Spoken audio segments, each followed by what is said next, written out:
August 21st, 2014, my first day of being a brand new principal.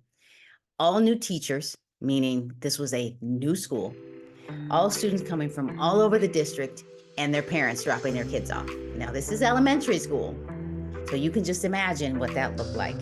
So there was no routine, well, a normal routine for students that came from the previous year to know where they were lining up, what they were doing, and what that looked like. Just imagine what that would feel like as a brand new principal. Well, remember your first year as a principal. And if you are a new principal, this is definitely for you. That feeling of, I want to control everything. I want to know what's happening, when it's happening. I want to be wherever everybody is at the same time. And I did not have an assistant principal. So this, I mean, 700 students, maybe.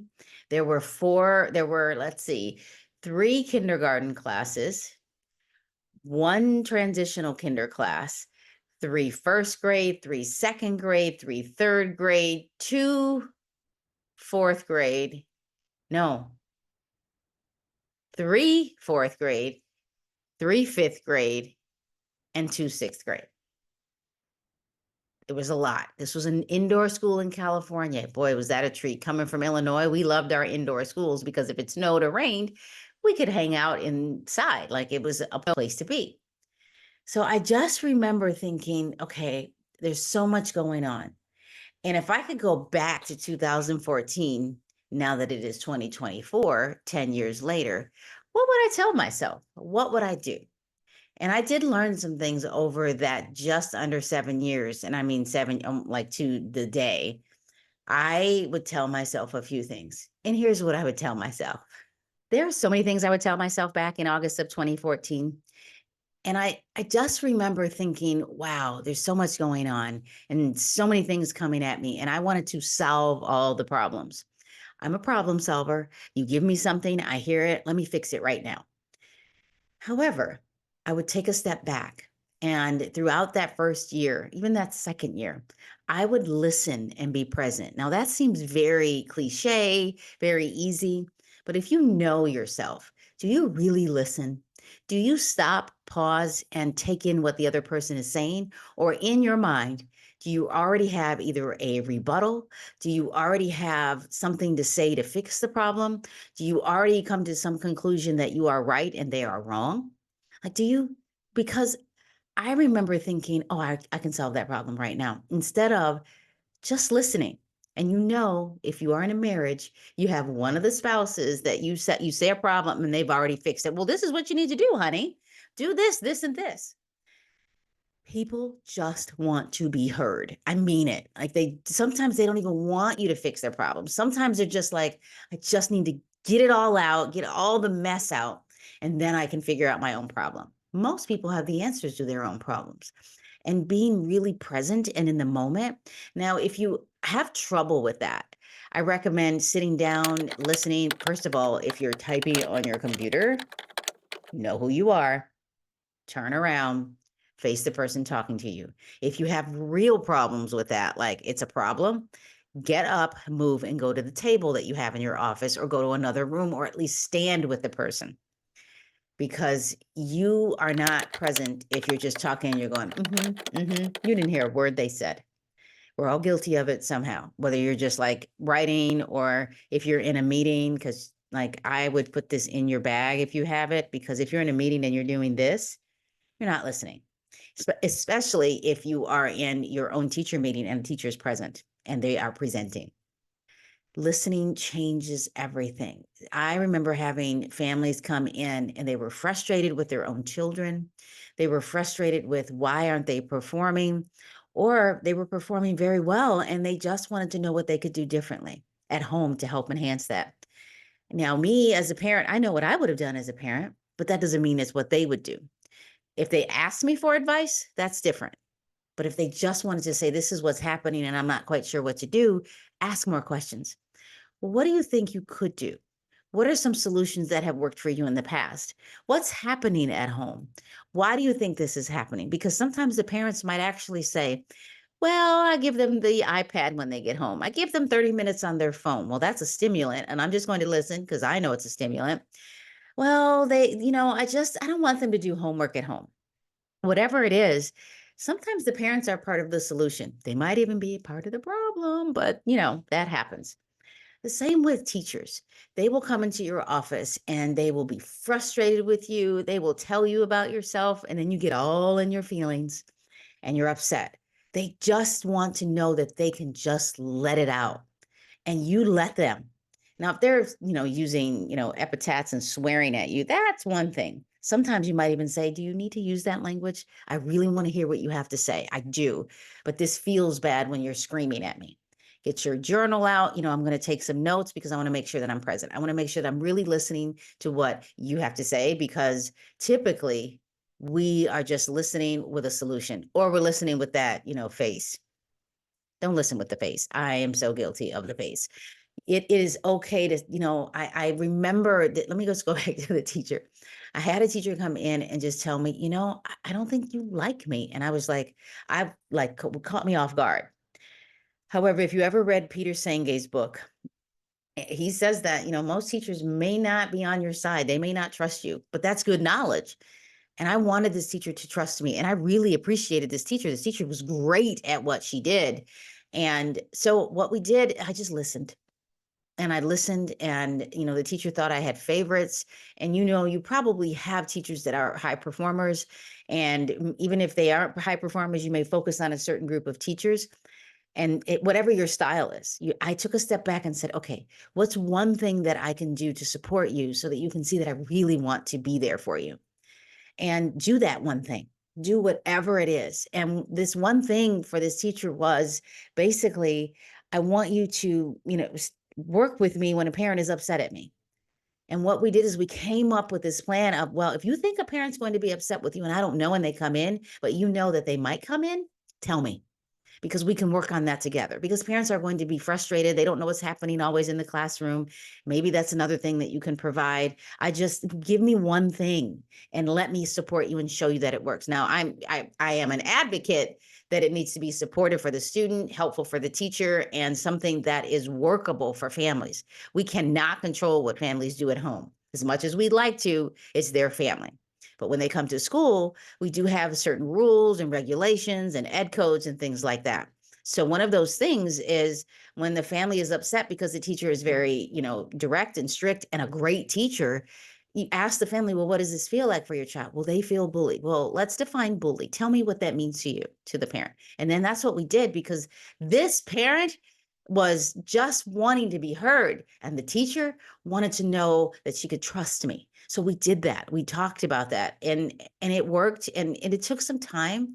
But sometimes you may focus on, like, I was really good at focusing on the teachers that asked me, I would like this. Well, how much does it cost? Is it something we can afford? Let's try it.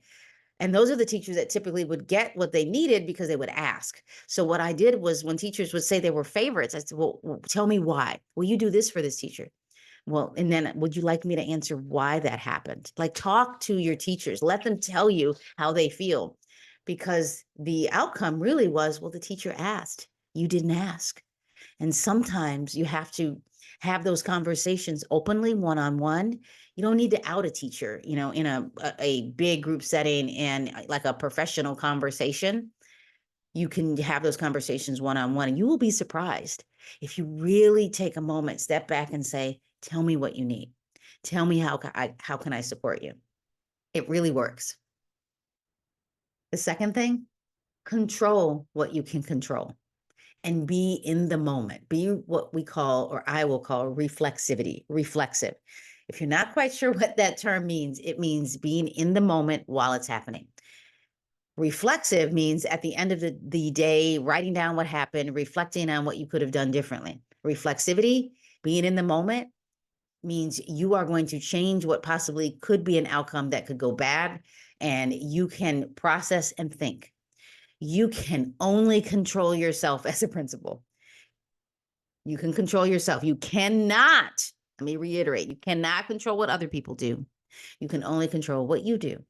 So that means if a parent comes in and has lost what you call their mind, they're screaming at you, it's in the office, and you this and you that, and my child and that teacher, breathe, take a moment, while the parent is screaming and realize that there are a couple of outcomes that could happen. This is reflexivity, being in the moment and controlling what you say when you say it.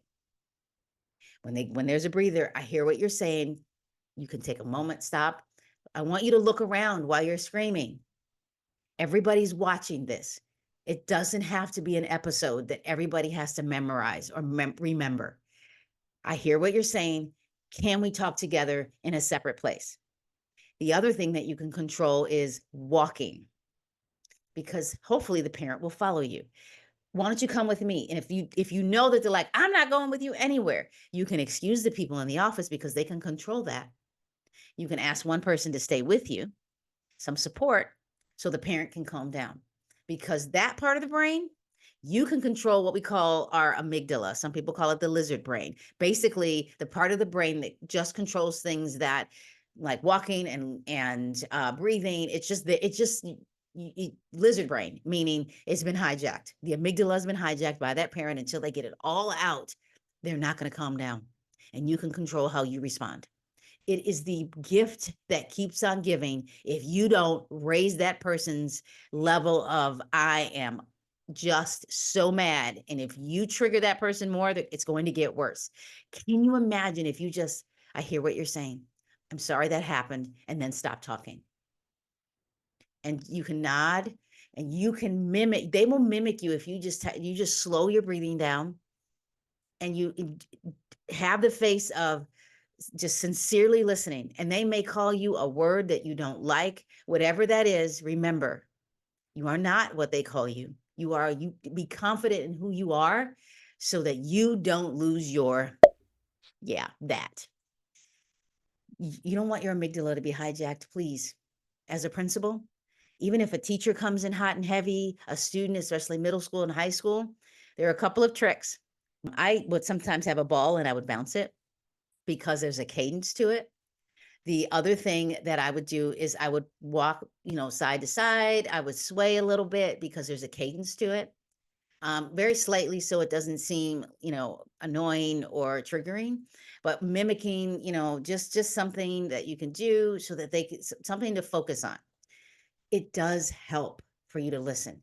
If you do have a student that's coming at you, that's another conversation, because you do want to have some procedures in place where you can have, protect who you are and the student. That's a whole nother conversation. So remember, you can only control what you do. Be reflexive in the moment and know that the person that's happening to or with, their amygdala is hijacked. You have to, do some things to get them to come out of it. And whether it's a parent, a teacher, a student, support staff, you can help them through it. Now, if it is heightened, again, another conversation. I'm sure that you've had some training on what to do when those things happen, but you can excuse people out of the classroom. Like, so if you're a principal, you can train teachers on, you have a student that's just heightened. You can have a process in place, a routine of, students, we're all going to go out to the field while so-and-so is having a moment. We want them to, feel safe. So we're going to leave, because you can control that. You know what? Office staff, can you just go into the other room and go ahead and get yourself some coffee? Maybe there's some donuts in the back. Go get that donut we talked about. Even if there's not a donut, maybe that's the word. And because when someone has a show, when, one, people could be recording it and everybody else is heightened, and that person can see that, which can heighten the person. But the way you respond will change everything. If I could tell myself one other thing, it would be working together as a team. Collective efficacy. And what that means is working with the community, working with the families, working with teachers, having conversations about what's best for students. That means whatever those conversations are, it's going to think about the impact on student achievement, student behaviors, students' well-being. At back to school night, about the third or fourth year, maybe even the second year, I would talk to families, and sometimes the teachers would be at the beginning conversation because they were getting their classrooms set to go for the parents to come in. I would say, we need to work as a team. I need you to be okay with sometimes you're going to be upset with me, not with purpose, but just because that's who we are. Sometimes things aren't going to go your way. but a majority of the time, things will work very well together. And I want you to remember those things first, even when you're upset with a teacher, your own children, a support staff, what's happening in the parking lot because so and so cut you off. Maybe something was going on. But if we work on our shared vision, the things that happen with a shared vision, and I would even remind parents that you're going to come in upset with me. But if you take a moment and talk to me and tell me what is happening so that I can help work with you instead of against you, the outcomes for your child, the group, the student population will change everything. It got so, by the end of year 6, we were a team. Not every parent was always on the same page because I wasn't always on the same page. But what we did is we were productive enough to have what we would call productive struggles, discourse and conversations that may not have been fun, difficult conversations on what's happening with student achievement, what's happening with behaviors, how can we help, how can I work with families, what can I do to contact families, how can I help teachers. When we did that, we became a community that had a shared vision, and we didn't have very many discipline issues. We had consequences. We talked to each other. I worked with students. We worked as a team as teachers. We worked as a team with the support staff, and we had a shared vision. We really worked together by the end. But if you can do that, oh my gosh, if you can ask questions and have conversations, listen to your teachers, be present, be reflexive, and realize you can only control what you can control, and really work on that shared vision and collective efficacy at the beginning of being a principal, at the beginning of the year, or a brand new principal, it will change the outcomes of what you do in leadership. I go live at least once a week.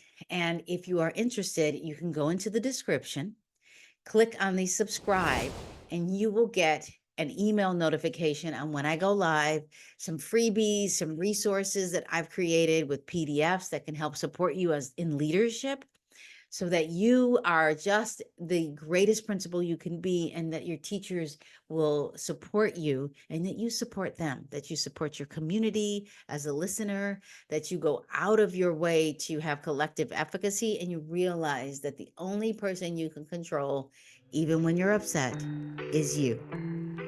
Thank you so much for watching. Make sure you subscribe, like, and comment. Like, go right now, pause this, and tell me what you think. Tell me how you are becoming the principal you want to be, or how I can support you in your leadership goals.